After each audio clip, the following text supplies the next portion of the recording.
राधे दोस्तों, स्वागत है आप सभी का राधा रानी के छोटे से यूट्यूब चैनल पर। बात करेंगे बैसाख महीने के मासिक शिवरात्रि की। तो साल 2026 में बैसाख महीने की मासिक शिवरात्रि रहेगी दोस्तों 15 अप्रैल को। बहुत से लोगों को कन्फ्यूज़न है कि 15 को रखें या 14 को रखें या 16 को रखें, तो मैं आपको पहले ही क्लियर कर देती हूँ। 15 अप्रैल को ही बैसाख महीने के कृष्ण पक्ष की त्रयोदशी का व्रत रहेगा और उसी दिन बैसाख महीने की मासिक शिवरात्रि का व्रत भी हम रखेंगे। अभी होगा क्या, 15 अप्रैल को बुधवार को देर रात को 10:05 के बाद से मासिक शिवरात्रि का समय शुरू हो जाएगा, जो कि 16 अप्रैल को शाम को 8 बजे समाप्त हो जाएगी। ठीक है।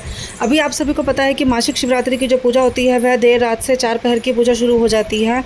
यदि हम उदय तिथि के हिसाब से देखें तो उदय तिथि के हिसाब से 16 अप्रैल को जब हम रात को पूजा करेंगे तो 8 बजे ही मासिक शिवरात्रि समाप्त हो जाएगी। लेकिन 15 अप्रैल को हमें पूरी रात मिलेगी भगवान शिव की पूजा करने की और 4 पहर की पूजा करने की। तो उसी हिसाब से हम मासिक शिवरात्रि का व्रत भी 15 अप्रैल को रखेंगे और प्रदोष व्रत यानी कि कृष्ण पक्ष, जो बैसाख महीने के कृष्ण पक्ष का पहला प्रदोष व्रत रहेगा, वह भी हम 15 अप्रैल को ही रखेंगे। तो दोस्तों मासिक शिवरात्रि तो 10 बजे के बाद शुरू हो जाएगी 15 अप्रैल को ही, और जो प्रदोष व्रत है वह 10 बजे के बाद समाप्त हो जाएगा 15 अप्रैल को ही।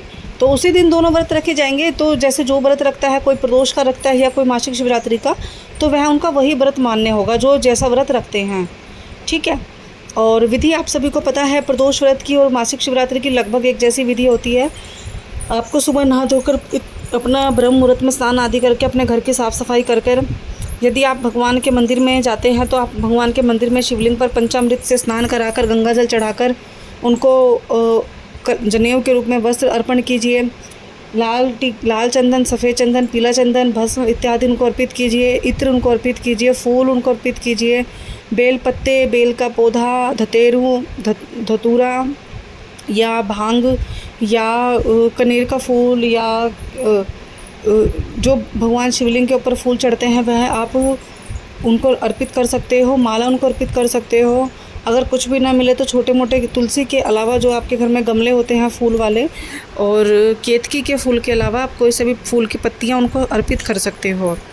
इसके बाद आप भगवान शिव की आरती उतारिए, चालीसा पढ़िए, उनकी दीप धूप बत्ती उनको दीजिए, फल चढ़ाइए, फूल चढ़ाइए, भोग लगाइए मीठे का, और भगवान शिव के मंत्रों के और चालीसा के साथ अपनी पूजा को समाप्त कीजिए। शिवरात्रि के दिन या कोई सा भी व्रत हो, व्रत की कथा पढ़ना बहुत ही अवश्य होता है, क्योंकि व्रत की कथा व्रत वाले दिन पढ़ने से हमें उसका जो फल है वह और ज़्यादा कई गुना मिलता है। तो आप भगवान शिव की शिवरात्रि का जो भी आप व्रत रख रहे हो, यदि आप प्रदोष का व्रत रख रहे हो तो प्रदोष व्रत की कथा सुनिए, बुध प्रदोष व्रत की। यदि आप शिवरात्रि का व्रत रख रहे हो, मासिक शिवरात्रि का, तो शिवरात्रि की व्रत कथा सुनिए। आप कथा सुन के अपना व्रत शुरू कीजिए। आपको दोपहर में फल आहार करना है, अन्न ग्रहण नहीं करना है। शाम को आप अपना व्रत खोल सकते हो। दिन छिपने के बाद जैसे कि आपने सुबह पूजा की है, बिल्कुल वैसे ही आपको शाम को भी पूजा करनी है, और उसके बाद आप अपना मीठे से खाकर व्रत खोल सकते हो। दोस्तों प्रदोष व्रत और शिवरात्रि के व्रत में थोड़ा सा डिफरेंस ये होता है कि प्रदोष व्रत के दिन तो आपको नमक बिल्कुल ही नहीं खाना होता है, उस दिन मीठे से ही व्रत खोलना होता है। बाकी शिवरात्रि के दिन भी बहुत से लोग होते हैं जो मीठे से व्रत खोलते हैं, नमक नहीं खाते।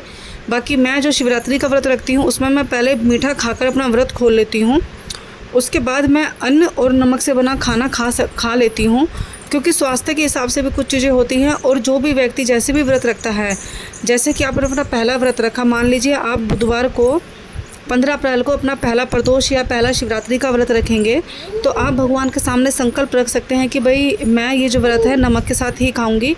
नमक में आप व्रत का सेंधा नमक इस्तेमाल करेंगे तो बहुत ही अच्छी बात रहेगी।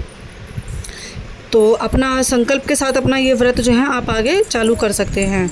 तो दोस्तों ऐसे करके आपको व्रत खोलना है। व्रत के दिन खास तौर पर महिलाएं ध्यान रखिए कि इस दिन आपको सोना नहीं होता है, निंदा नहीं करनी होती है, बुराइयां नहीं करनी होती है, बाल नहीं कटवाने होते हैं। और सबसे ज़्यादा काम आपको क्या करना होता है कि आप चाहे काम कर रहे हैं या कुछ भी कर रहे हैं, भगवान शिव से जुड़ी चीज़ों के करीब रहिए। भगवान शिव की आरती या उनका मंत्र या उनका गीत गाते रहिए। टीवी पर भगवान शिव की शिव पुराण कथा आती है, वो करिए। आप अपने घर में शिव चालीसा सुन सकते हो, शिव की वाणी सुन सकते हो, शिव स्तुति सुन सकते हो दोस्तों। तो मतलब जितना हो सके आप उनके करीब रह सकते हो। मासिक शिवरात्रि का व्रत भगवान शिव और माता पार्वती के हमें और भी करीब लेके जाता है। और चाहे प्रदोष का व्रत हो या मासिक शिवरात्रि का व्रत हो, दोनों ही व्रत में मांगी गई मनोकामनाएं हमारी 100% पूरी होती हैं। एक प्रकार से कहा जाए तो मनुष्य के जो कलयुग जीवन में यह व्रत आपकी हर इच्छाओं को पूरा करने के लिए होता है और आपके मन को शांति और सभी प्रकार के पाप से आपको मुक्त कराकर मोक्ष की प्राप्ति कराने वाला होता है। तो मासिक शिवरात्रि की और प्रदोष व्रत की पूजा के दिन की जाएगी दोस्तों। मेरी दी गई जानकारी अगर आपको पसंद आई तो चैनल को लाइक शेयर सब्सक्राइब ज़रूर कीजिएगा। इससे पहले मैं एक वीडियो और डाल चुकी हूँ 15 अप्रैल के प्रदोष व्रत की, तो आप उसको भी देख सकते हो जो कि प्रदोष का व्रत रखते हैं। बाकी शिवरात्रि का जो व्रत की उपाय मैंने आपको बताने वाली हूँ वह यह रहेगा।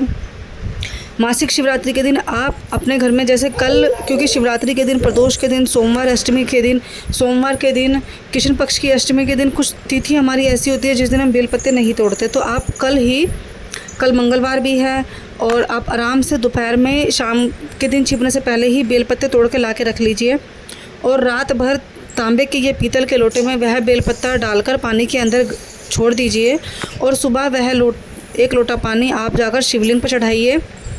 यदि आप मंदिर में नहीं जा सकते हो, अपने घर में ही शिवलिंग है, आपके नर्मदेश्वर शिवलिंग है या दूसरा शिवलिंग है, भगवान शिव की प्रतिमा है, तो अपने घर में ही पूजा आप कर सकते हैं। और अगर आपके घर में ये भी नहीं है और आप फिर भी मंदिर नहीं जा सकते हैं तो अपने घर के किसी भी छोटे गमले में तुलसी के अलावा, केतकी के फूल के अलावा आप किसी भी गमले में छोटा सा मिट्टी का शिवलिंग बनाकर उसकी पूजा भी कर सकते हैं। तो आप वह जो रात भर एक बेलपत्ते का जो पानी था लोटे में आपने रख रखा था, वह पानी आप शिवलिंग पर चढ़ाकर आइए और थोड़ा सा बचा हुआ जल आप वापस ला सकते हैं। परिवार में जिस भी व्यक्ति को कोई लंबे समय से रोग है या काया की परेशानी है या बच्चों इत्यादि के लिए वह आप इस्तेमाल में कर सकते हैं। तो मेरी दी गई जानकारी अगर आपको पसंद आई हो तो चैनल को लाइक शेयर सब्सक्राइब ज़रूर कीजिएगा और मिलते हैं अपनी अगली वीडियो में। तब तक के लिए राधे राधे।